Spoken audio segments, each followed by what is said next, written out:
पुराने समय की बात है। एक छोटे से गांव में मोहन नाम का एक लकड़हारा रहता था। वो अपनी बूढ़ी माता का इकलौता पुत्र था और दिन रात अपनी मां की सेवा में लगा रहता। उनका परिवार बेहद गरीब था। मोहन प्रतिदिन भोर होते ही जंगल की ओर निकल जाता, पूरा दिन लकड़ियां काटने में बिताता और सूर्यास्त से पहले उन्हें बाजार में बेच आता। जो थोड़े बहुत पैसे मिलते उनसे मुश्किल से घर का खर्च चल पाता था। मोहन की मेहनत देखकर उसकी वृद्ध माता हमेशा उसे एक ही आशीर्वाद देती है, बेटा तुम्हारा विवाह किसी राजकुमारी से हो।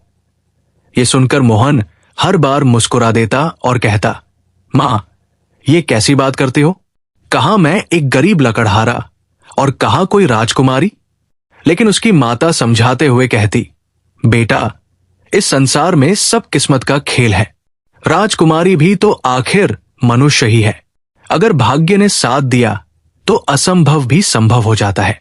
एक गरीब मां अपने बेटे को इससे बेहतर क्या आशीर्वाद दे सकती है कि उसे वो सब सुख मिले जो किसी राजा या धनवान को प्राप्त होते हैं।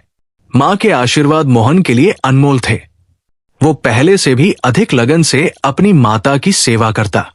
गरीबी के कारण वो शिक्षा से वंचित रह गया था, लेकिन अपनी मां की सेवा करके वो स्वयं को सौभाग्यशाली मानता था। वो दूसरों को भी माता पिता की सेवा करने की सीख देता रहता। उन्हें गरीब जानकर कोई भी उनसे रिश्ता करने को तैयार नहीं होता था, लेकिन मोहन को इस बात की कोई परवाह नहीं थी। उसके लिए मां की सेवा ही सबसे बड़ा सुख था। एक दिन की बात है, मोहन जंगल में लकड़ियां काटने में व्यस्त था कि अचानक उसकी नजर दो अद्भुत पक्षियों पर पड़ी। उनका आकार शुतुरमुर्ग जैसा विशाल था। मोहन ने ऐसे पक्षी पहले कभी नहीं देखे थे और आश्चर्य की बात यह थी कि उसे उनकी बातें भी समझ आ रही थी। मोहन एक वृक्ष की ओट में छिप गया और चुपचाप उन पक्षियों की बातें सुनने लगा। पहला पक्षी दूसरे से कह रहा था, मित्र लगता है हम सिंधु प्रदेश में आ गए हैं। देखो कितनी भीषण गर्मी है यहां। दूसरा पक्षी बोला, तुम सही कह रहे हो। हम संसार की यात्रा करते करते थोड़ा विश्राम करने यहां उतरे हैं, लेकिन यह स्थान तो अत्यधिक गर्म है और हम तो शीतल प्रदेश के पक्षी हैं। पहला पक्षी कहने लगा, अब सोचना क्या, हमारी अगली मंजिल सुवर्णपुर है। वहां का राजा अत्यंत न्यायप्रिय और दयालु है। उसके राज्य में मनुष्यों के साथ साथ पशु पक्षी भी सुखी है। वहां के वन में हमारे कुल के अनेक पक्षी निवास करते हैं और वन भी बहुत विस्तृत है। पहला पक्षी फिर बोला, तुम्हारी बात तो सही है, लेकिन मेरी एक इच्छा है। पूरा संसार तो देख लिया, परंतु चीन देश की यात्रा अभी शेष है। दूसरा पक्षी हंसा, तुमने तो मेरे मन की बात कह दी, लेकिन एक समस्या है। कौन सी समस्या? पहले पक्षी ने पूछा। चीन का मौसम इस समय सिंधु प्रदेश जैसा ही गर्म है, इसलिए हमें कुछ समय सुवर्णपुर में ही रुकना होगा। मुझे भी चीन देखने का बहुत शौक है, पर उसके लिए उचित समय और मौसम की प्रतीक्षा करनी होगी। तब तक हमें सुवर्णपुर के राजा के राज्य में ही रहना पड़ेगा। ये बातें करके दोनों पक्षी चुप हो गए। मोहन के मन में विचार आया, क्यों ना मैं भी इन पक्षियों के साथ सुवर्णपुर चला जाऊं। वहां खूब धन कमाकर अपनी माता की सेवा करूंगा। उसने सोचा कि जब ये पक्षी उड़ेंगे तो मैं छलांग लगाकर किसी एक की पीठ पर सवार हो जाऊंगा। मोहन पक्षियों के उड़ने की प्रतीक्षा करने लगा। वे पक्षी आकार में अत्यंत विशाल थे। अब सांझ का अंधकार फैलने लगा था और पक्षी उड़ान भरने की तैयारी करने लगे। मोहन ने एक ऊंची छलांग लगाई और एक पक्षी की पीठ पर सवार हो गया। जब पक्षियों ने अचानक अपने साथ एक मनुष्य को पाया तो भय के मारे वे तुरंत आकाश की ओर उड़ चले। पलक झपकते ही वे आकाश में उड़ रहे थे। मोहन ने पक्षी के पंख मजबूती से पकड़ रखे थे। आकाश में चारों ओर घना अंधकार था। दोनों पक्षी मौन रहे, शायद वे भयभीत थे या इस मनुष्य से छुटकारा पाने की योजना बना रहे थे। लंबी यात्रा के बाद वे दोनों पक्षी बस्ती से दूर एक घने वन में उतरे। जैसे ही पक्षी भूमि पर उतरे, मोहन ने पक्षी से कूदकर एक और दौड़ लगा दी। शायद वो पक्षियों से भयभीत था। दौड़ते दौड़ते वो काफी दूर निकल आया। रात्रि का समय था और मौसम भी अत्यंत ठंडा था। ठिठुरते हुए वो चलता रहा और अंततः एक नगर में पहुंच गया। नगर में पहुंचकर उसने एक व्यक्ति से नगर का नाम पूछा। उस व्यक्ति ने पहले मोहन को गौर से देखा, फिर बोला, इस समय तुम सुवर्णपुर में हो। मोहन ने उस व्यक्ति का धन्यवाद किया। आज पूरा नगर सजाया गया था। हर ओर चहल पहल थी। बाजारों में रौनक लगी हुई थी। पूरे नगर को रंग बिरंगे फूलों से सजाया गया था। चारों ओर फूलों और दीपकों की रोशनी से नगर की शोभा दोगुनी हो गई थी। लोग समूह बनाकर भोजन कर रहे थे। मोहन भी सुबह से भूखा था। पहले जंगल और फिर थका देने वाली यात्रा, वो भी एक समूह में बैठ गया। मोहन ने एक व्यक्ति से पूछा, भाई साहब, पूरे नगर में ये किस बात का उत्सव है? ये तैयारियां किस लिए है? वो व्यक्ति बोला, अरे भाई, क्या तुम नहीं जानते? आज राजा की पुत्री का विवाह है और इसी खुशी में इस उत्सव और भोज का आयोजन किया गया है। मोहन ने भी भरपेट भोजन किया और कृतज्ञता व्यक्त की। फिर एक ओर बैठ गया। वहां ठंड से बचने के लिए लोगों ने अग्नि जला रखी थी और वे उसमें सेंक रहे थे। मोहन को सिंधु प्रदेश की गर्मी याद आ रही थी। फिर मोहन सोचने लगा कि इस अपरिचित नगर में वो आखिर क्या काम करेगा। जैसे जैसे रात बीतती जा रही थी, वैसे वैसे ठंड बढ़ती जा रही थी। शीत और थकान के कारण नींद उससे कोसों दूर थी। वो अग्नि में अपने हाथ सेंक रहा था कि अचानक एक व्यक्ति उसके पास आया और बोला, चेहरे से तुम मजदूर दिखाई देते हो। मोहन ने कहा, हां, मैं यहां मजदूरी के लिए ही आया हूं। वो व्यक्ति भी मोहन के पास बैठ गया और इधर उधर देखने के बाद धीमी आवाज में कहने लगा, देखो मित्र, मेरी बात ध्यान से सुनो। तुम्हें मेरा एक काम करना है जिसके बदले मैं तुम्हें 2000 स्वर्ण मुद्राएं दूंगा। लेकिन काम कुछ कठिन है और राजसी है। मोहन बेचारा गरीब लकड़हारा था। 2000 स्वर्ण मुद्राओं का नाम सुनकर वो अवाक रह गया। अचानक मोहन के मुंह से निकला, इतनी बड़ी राशि? तो दूसरा व्यक्ति हंसकर बोला, मित्र, इससे भी कहीं अधिक मिलेंगी। लेकिन यदि ये बात किसी और तक पहुंच गई तो तुम्हारी खैर नहीं। रहस्य खुलने पर तुम्हारी जान भी जा सकती है। तो बोलो, क्या तुम्हें स्वीकार है? मोहन ने सोचा, एक ही रात में मुझे इतनी बड़ी राशि मिल रही है। वैसे भी इस पराये देश में मेरा कौन है जिसे मैं ये गुप्त बात बताऊंगा? यदि मुझे ये धन मिल गया तो मैं कल ही सिंधु प्रदेश के लिए वापस लौट जाऊंगा और जाकर अपनी माता की सेवा करूंगा। किसी अच्छी स्त्री से विवाह कर लूंगा और फिर अपना शेष जीवन सुख और शांति से व्यतीत करूंगा। वो व्यक्ति मोहन को बस्ती से थोड़ा दूर ले गया और 2000 स्वर्ण मुद्राओं की थैली मोहन के हाथ में रख दी। लो तुम्हारी राशि, और मेरी बात ध्यान से सुनो। वो व्यक्ति इधर उधर देख रहा था और फिर फुसफुसाते हुए बोला, मैं राजा के होने वाले दामाद का विशेष मंत्री हूं। वास्तव में राजकुमार साधारण रूप रंग और बड़ी आयु का स्वामी है। कुरूपता के बावजूद भी वो राजकुमारी से विवाह करने का इच्छुक है। अभी केवल विवाह और विदाई होनी शेष है। लेकिन यदि राजकुमारी ने उसे देख लिया तो वो किसी भी स्थिति में उससे विवाह नहीं करेगी और फिर राजा को भी ये रिश्ता स्वीकार नहीं होगा। तो सोचो, हमारे राजा और हमारे राजकुमार की कितनी बदनामी होगी। मोहन ने चिंतित स्वर में कहा, आपने मुझे यात्री जानकर धन का लालच दिया और मुझे किसी के साथ छलकपट करने के लिए चुना। चालाक मंत्री मुस्कुराकर बोला, अरे भाई, तुम फल खाओ, पेड़ क्यों गिन रहे हो? विवाह के समय तो राजकुमार वहीं उपस्थित होगा, पर्दे में। बस रात के समय कुछ घंटों के लिए राजकुमार बनकर राजकुमारी के पास जाना है। बस एक बार राजकुमारी की विदाई हो जाए। लेकिन याद रहे कि किसी भी स्थिति में तुमने उससे कोई बात नहीं करनी। बस कोई बहाना बनाकर सो जाना और फिर सुबह होते ही यहां से इतना दूर निकल जाना कि कोई तुम्हारी छाया भी न ढूंढ पाए। मोहन बेचारा सोच में पड़ गया। उसे कुछ घंटों के अभिनय के लिए 2000 स्वर्ण मुद्राएं मिल रही थी और वैसे भी एक राजकुमार की शादी तो एक राजकुमारी से ही हो रही थी। उसे सोच में डूबा देखकर मंत्री बोला, लो राशि और सोचो मत। हमारे पास समय नहीं है और राजकुमार की ये जिद है कि वह राजकुमारी को लेकर ही जाएगा। तुम्हें बस ये थोड़ा सा अभिनय करना है। अब मेरे साथ चलो। मंत्री मोहन को एक शाही अतिथि गृह में ले आया और उसके हाथ में एक शाही वस्त्र थमाते हुए कहने लगा, तुम्हारा काम अब शुरू हुआ। ये शाही वस्त्र पहनो और मेरे निर्देश के अनुसार काम करते जाओ। और हां, याद रखना कि रहस्य में हम दोनों की जान की सलामती है। रहस्य खुलने पर हम दोनों की जान जा सकती है। ठीक कह रहा हूं ना राजकुमार? मंत्री ने तो उसे अभी से राजकुमार बना दिया था, लेकिन मोहन को एक अजीब सी बेचैनी हो रही थी।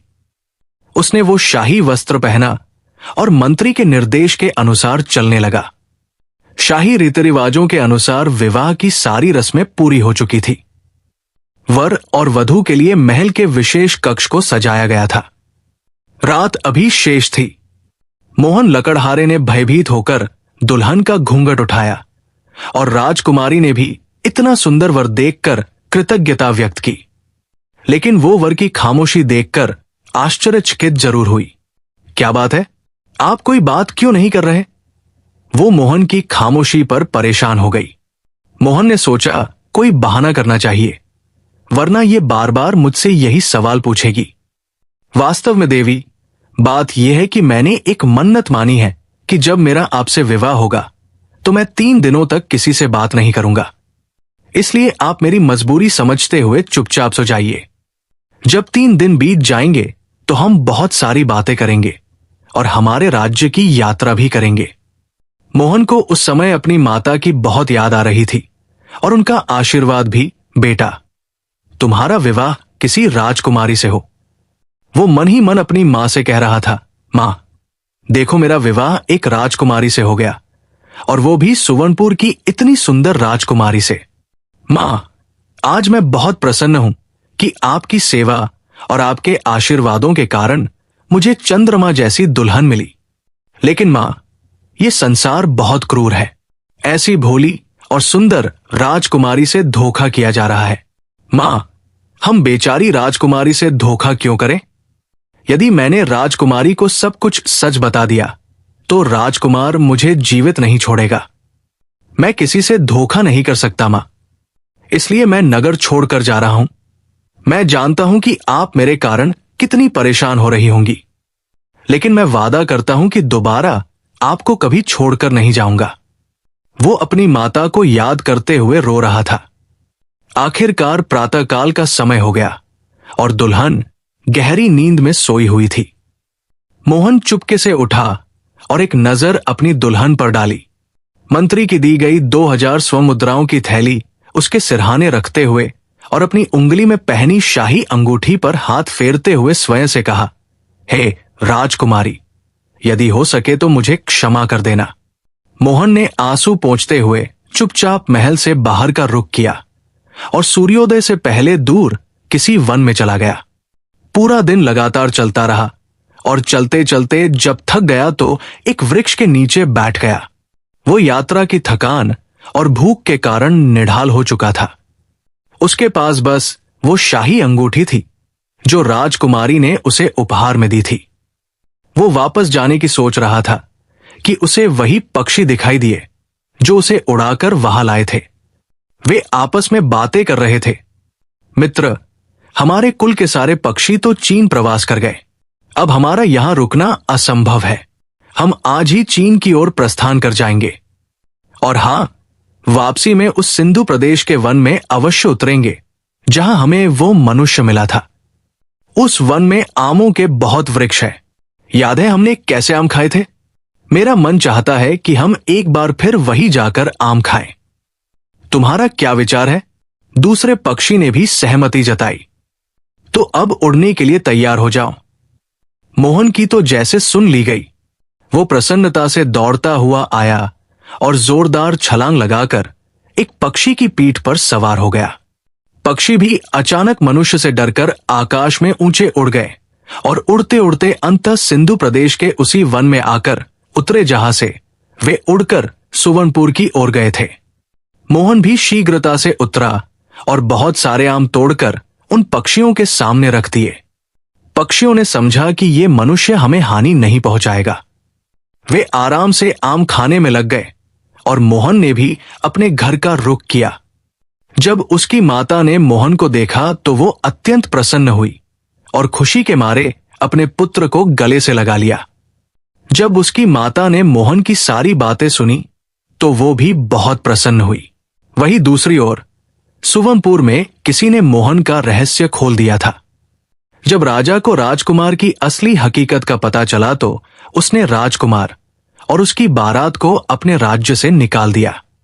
राजकुमार को छलकपट के अपराध में देश निकाला दे दिया गया। राजकुमारी को भी इस बात का बहुत आघात पहुंचा, लेकिन उसे समय पर ही हर बात का पता चल गया था। राजकुमारी ने पूरे राज्य में घोषणा करवा दी कि जो कोई भी उसके पति को, जो रात उसके पास ठहरा था, ढूंढ कर लाएगा, उसे 1 लाख स्वर्ण मुद्राएं पुरस्कार में दी जाएंगी। इतनी बड़ी घोषणा सुनकर पूरे सुवर्णपुर में हलचल सी मच गई। लोग चारों ओर उस रहस्यमय वर को खोजने लगे। कुछ लोगों ने पड़ोसी राज्यों की यात्रा भी शुरू कर दी। राजकुमारी दिन रात बेचैन रहने लगी। उसे अपने पति की याद सताती रहती। वो इतना सुंदर था, इतना सौम्य था। उसकी आंखों में एक अजीब सी पवित्रता थी। राजकुमारी अपनी सखियों से कहती रहती, मुझे विश्वास है कि वो कोई साधारण व्यक्ति नहीं था। उसके व्यवहार में एक विशेष संस्कार झलकता था। राजा भी अपनी पुत्री की व्यथा देखकर चिंतित रहते। उन्होंने अपने सर्वश्रेष्ठ लोगों को राजकुमारी के पति की खोज में लगा दिया। पूरे राज्य में यही चर्चा थी कि वह रहस्यमय वर कौन था और वो कहां गायब हो गया। समय यूं ही बीतता रहा। उधर मोहन ने अपना पुराना पेशा फिर से अपना लिया। वो फिर से लकड़हारा बन गया और प्रतिदिन जंगल जाने लगा। उसकी बूढ़ी माता अब भी अपने पुत्र को किसी राजकुमारी से विवाह का आशीर्वाद देती रहती। मोहन कभी कभी उस रात को याद करता और सोचता कि क्या वह सब सपना था, लेकिन उसकी उंगली में पहनी शाही अंगूठी उसे याद दिलाती कि वो सब सच था। वो अंगूठी उसने एक कपड़े में लपेटकर सुरक्षित रख दी थी। उसे डर था कि कहीं किसी ने देख ली तो सवाल पूछेंगे। कई महीने बीत गए। मोहन की माता की तबीयत कुछ ठीक नहीं रहने लगी। मोहन उनकी सेवा में दिन रात लगा रहता। एक दिन उसकी माता ने उससे कहा, बेटा, मुझे चिंता है कि मेरे बाद तुम्हारा कौन ख्याल रखेगा? तुम्हारा विवाह हो जाना चाहिए। मोहन ने मुस्कुराते हुए कहा, मां, आप चिंता मत करो, सब समय पर होगा। आप पहले स्वस्थ हो जाओ। एक दिन मोहन जंगल में लकड़ियां काट रहा था कि 2 अपरिचित व्यक्ति उसके पास आए।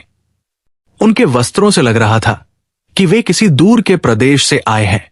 भाई लकड़हारे, हम सुवर्णपुर से आए हैं, एक व्यक्ति ने कहा। हम एक ऐसे व्यक्ति की तलाश में हैं जो सुवर्णपुर की राजकुमारी से विवाह करके गायब हो गया है। शायद वो व्यक्ति हमें यहां मिल जाए और हमें 1 लाख स्वर्ण मुद्राओं का पुरस्कार मिल जाए। मोहन पहले तो उनकी बातें सुनकर थोड़ा घबराया। उसके मन में अनेक विचार आने लगे। क्या उसे सच बताना चाहिए?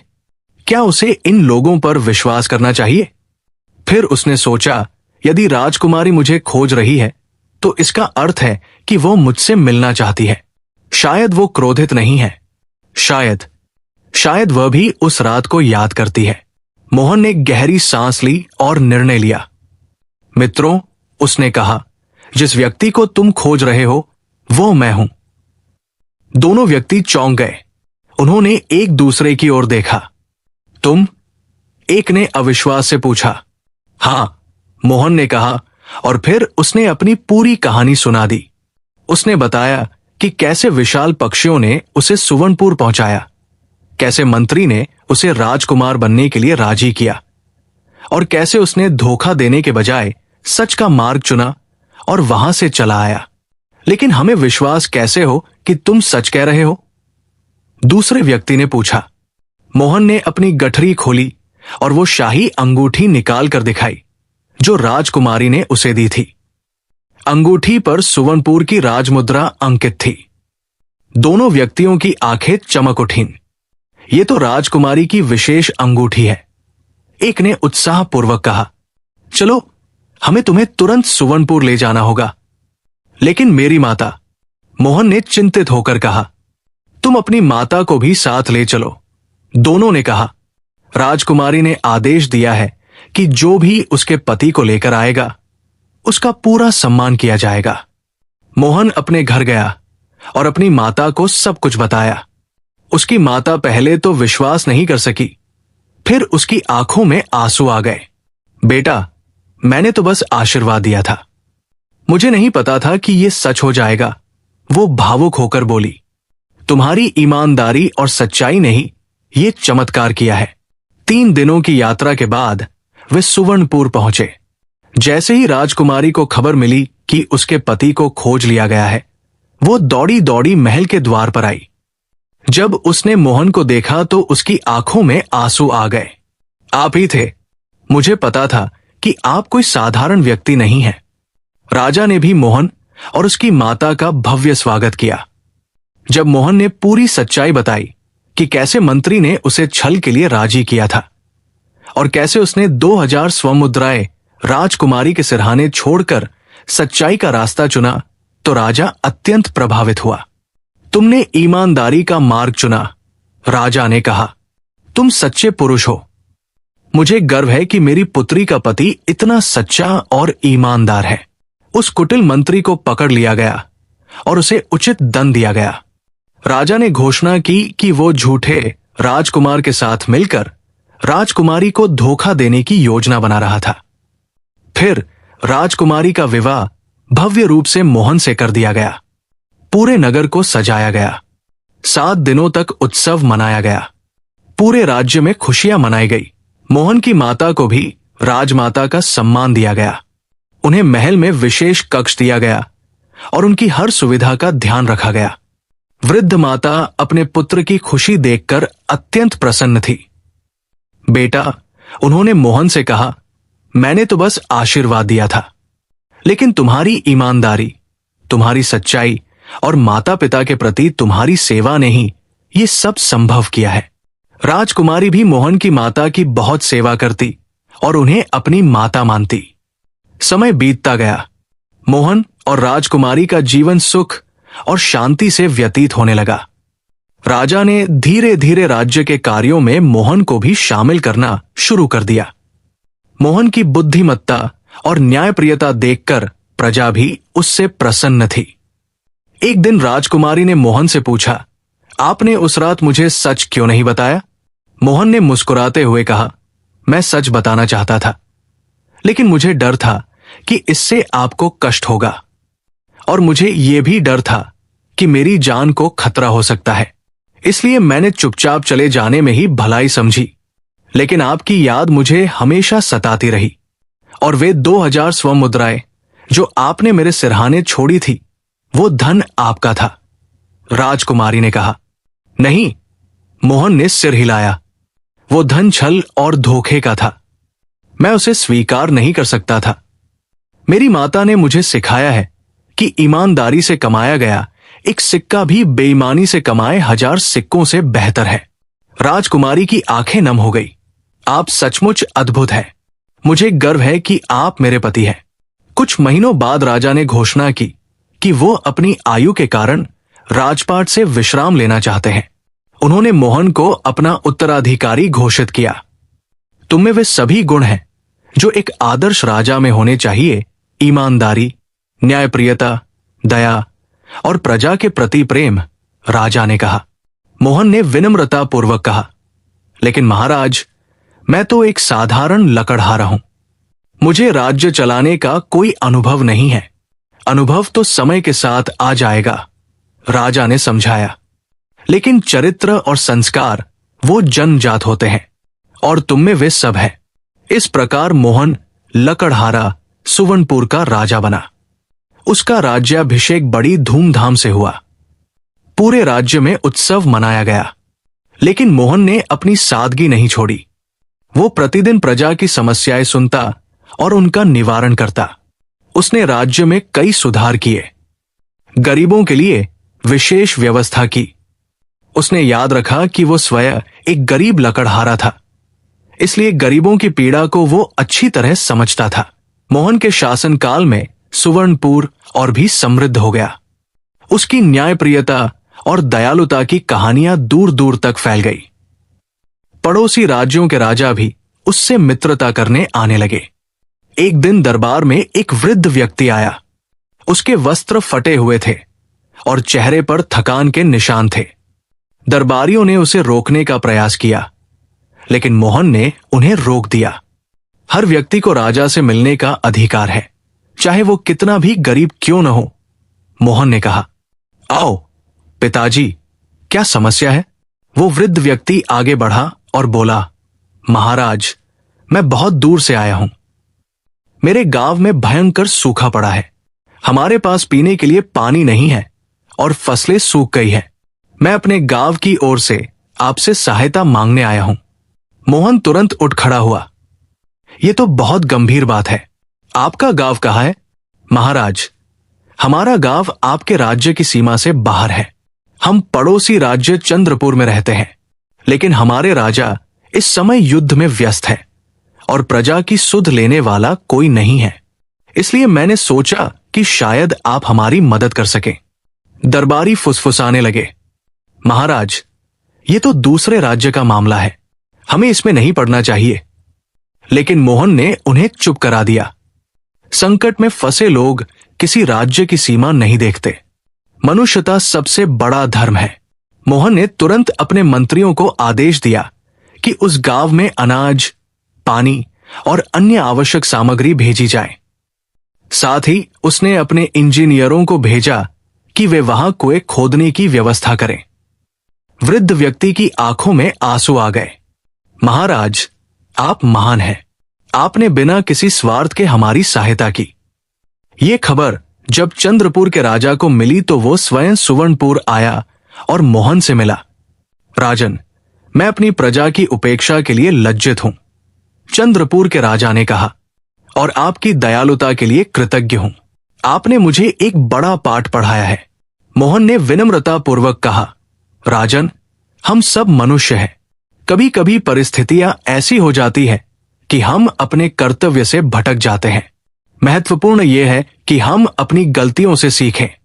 दोनों राज्यों में गहरी मित्रता स्थापित हो गई। समय बीतता गया। एक दिन राजकुमारी ने मोहन को एक शुभ समाचार दिया। वो शीघ्र ही माता बनने वाली थी। मोहन की खुशी का ठिकाना न रहा। उसकी वृद्ध माता भी अत्यंत प्रसन्न हुई। अब मेरी इच्छा पूरी हो जाएगी, वृद्ध माता ने कहा। मैं अपने पोते या पोती को देख सकूंगी। कुछ महीनों बाद राजकुमारी ने एक सुंदर पुत्र को जन्म दिया। पूरे राज्य में खुशियां मनाई गई। मोहन ने अपने पुत्र का नाम प्रताप रखा, लेकिन मोहन की वृद्ध माता का स्वास्थ्य अब गिरता जा रहा था।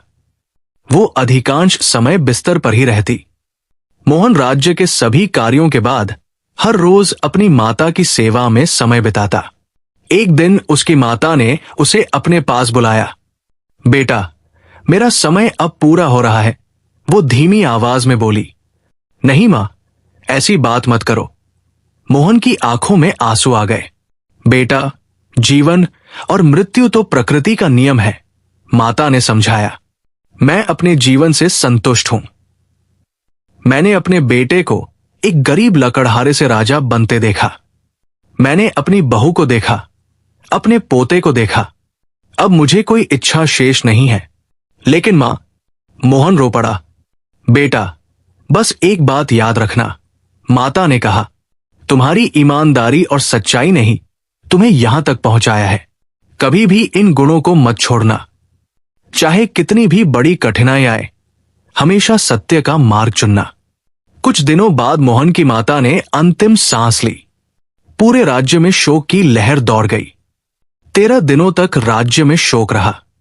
मोहन बहुत दुखी था, लेकिन उसे अपने राज्य और प्रजा का दायित्व याद था। राजकुमारी ने उसे बहुत सांत्वना दी। वे एक महान माता थी, राजकुमारी ने कहा। उन्होंने आपको जो संस्कार दिए वे अनमोल हैं। उनकी स्मृति को जीवित रखने का सबसे अच्छा तरीका है कि हम उन्हीं मूल्यों के अनुसार जीवन जिए। मोहन ने अपनी माता की याद में राज्य में एक धर्मशाला बनवाई जहां यात्री और गरीब लोग निःशुल्क रुक सकते थे। उसने एक भोजनालय भी बनवाया जहां गरीबों को मुफ्त भोजन मिलता था। समय के साथ राजकुमार प्रताप बड़ा होने लगा। मोहन और राजकुमारी उसे अच्छे संस्कार देने में लगे रहे। मोहन अक्सर अपने पुत्र को अपने संघर्ष के दिनों की कहानियां सुनाता। पिताजी, क्या आपको कभी डर नहीं लगा? एक दिन प्रताप ने पूछा। बेटा, डर तो बहुत लगता था, मोहन ने कहा।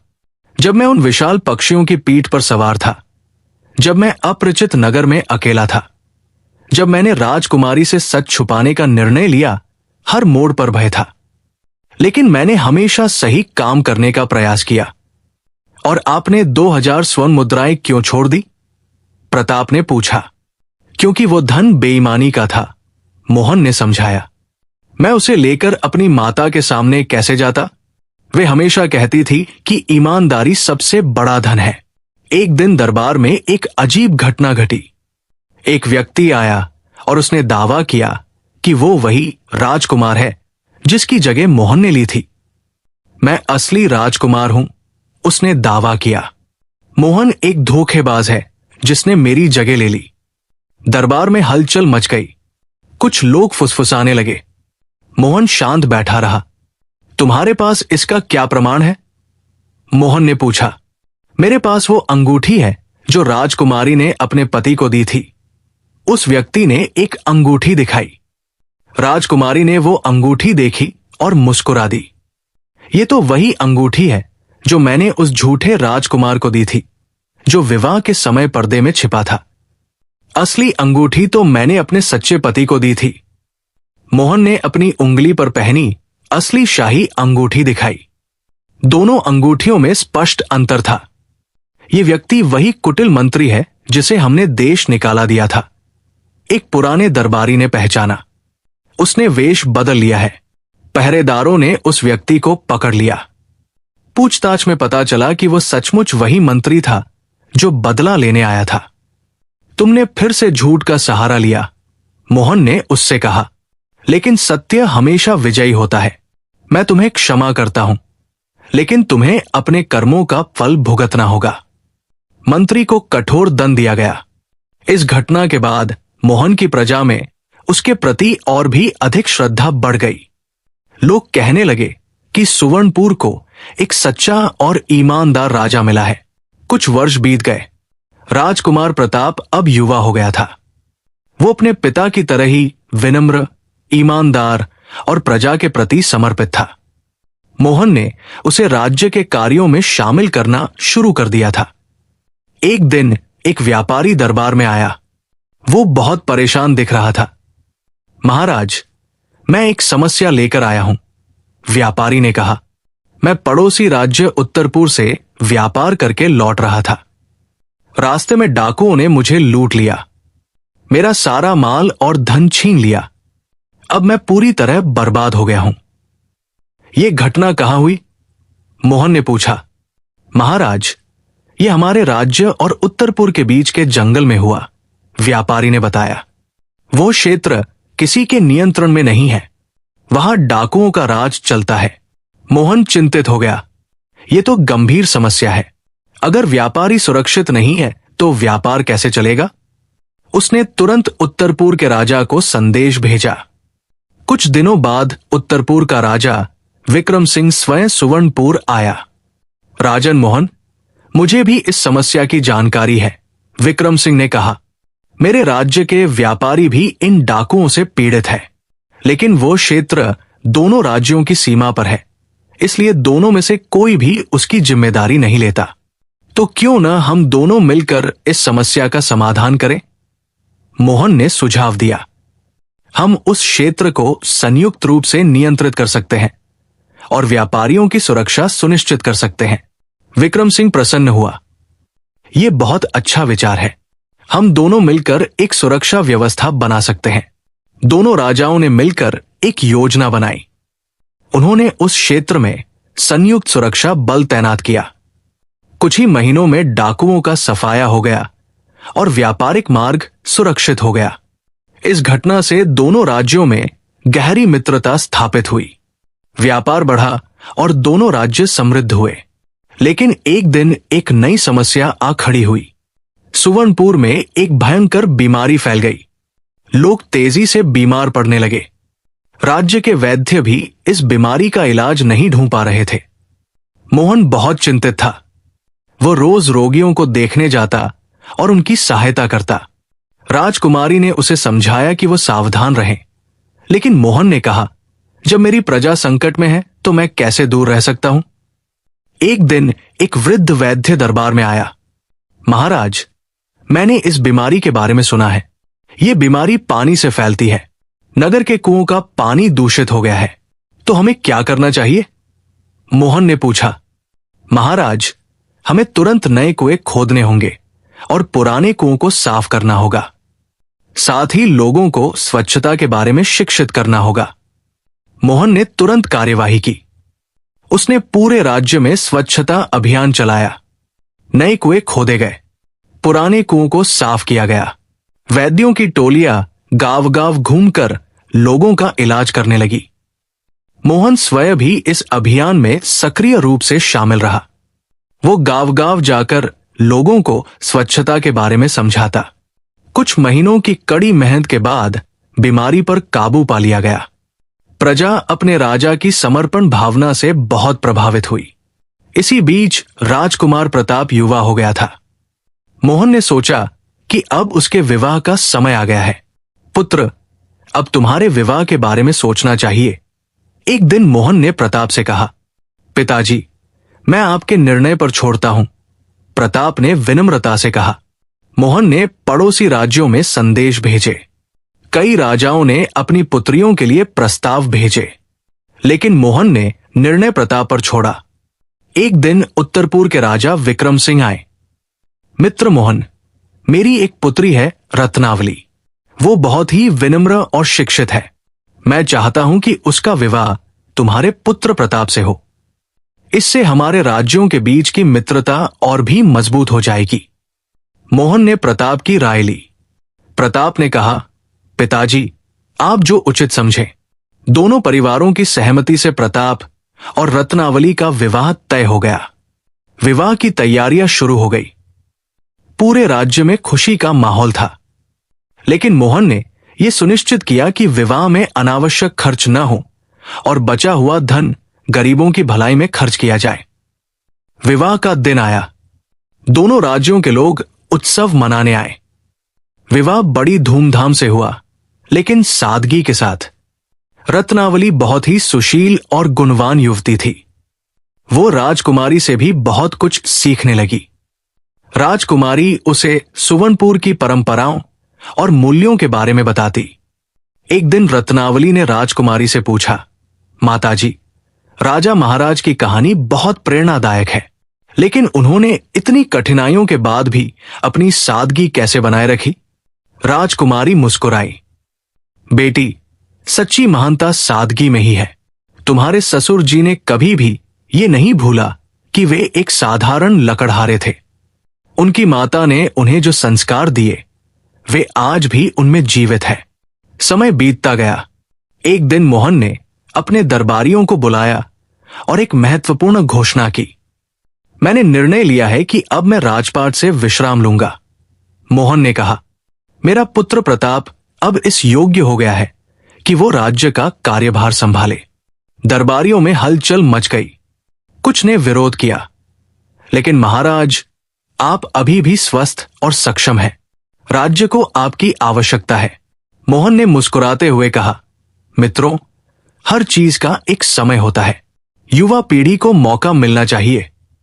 मैं तो सलाहकार के रूप में हमेशा प्रताप के साथ रहूंगा। प्रताप का राज्याभिषेक हुआ। मोहन ने अपने पुत्र को राजमुकुट पहनाया और आशीर्वाद दिया। पुत्र, हमेशा याद रखना कि राजा की असली पूंजी उसकी प्रजा का प्रेम है। सदा सत्य और न्याय का पालन करना। प्रताप ने अपने पिता के चरण छुए। पिताजी, मैं आपके आदर्शों पर चलने का प्रयास करूंगा। मोहन और राजकुमारी अब एक छोटे से महल में रहने लगे। वे अधिकांश समय प्रजा की सेवा में बिताते। मोहन ने एक पाठशाला भी खोली जहां वो गरीब बच्चों को शिक्षा देता, और इस तरह मोहन की विरासत जीवित रही, न सिर्फ पत्थरों और इमारतों में, बल्कि लोगों के दिलों में, उनके संस्कारों में, उनके मूल्यों में। जब भी कोई संकट में होता, लोग कहते, याद करो मोहन को, उसने कितनी कठिनाइयों का सामना किया, लेकिन कभी सत्य का मार्ग नहीं छोड़ा। जब भी कोई बेईमानी का रास्ता चुनने की सोचता, लोग उसे मोहन की कहानी सुनाते, और इस प्रकार एक साधारण लकड़हारे की कहानी एक महान विरासत बन गई। एक ऐसी विरासत जो सदियों तक लोगों को प्रेरित करती रही, उन्हें सिखाती रही कि असली महानता धन और शक्ति में नहीं, बल्कि चरित्र और संस्कारों में होती है। सीख ये कहानी हमें सिखाती है कि जीवन में सफलता का रहस्य ईमानदारी, मेहनत और अच्छे संस्कारों में निहित है। माता पिता के आशीर्वाद और उनकी शिक्षाएं हमें जीवन में सही मार्ग दिखाती है। भाग्य भी उन्हीं का साथ देता है जो सत्य के मार्ग पर चलते हैं। धन और पद आते जाते रहते हैं, लेकिन चरित्र और संस्कार ही वास्तविक संपत्ति है जो पीढ़ियों तक जीवित रहती है।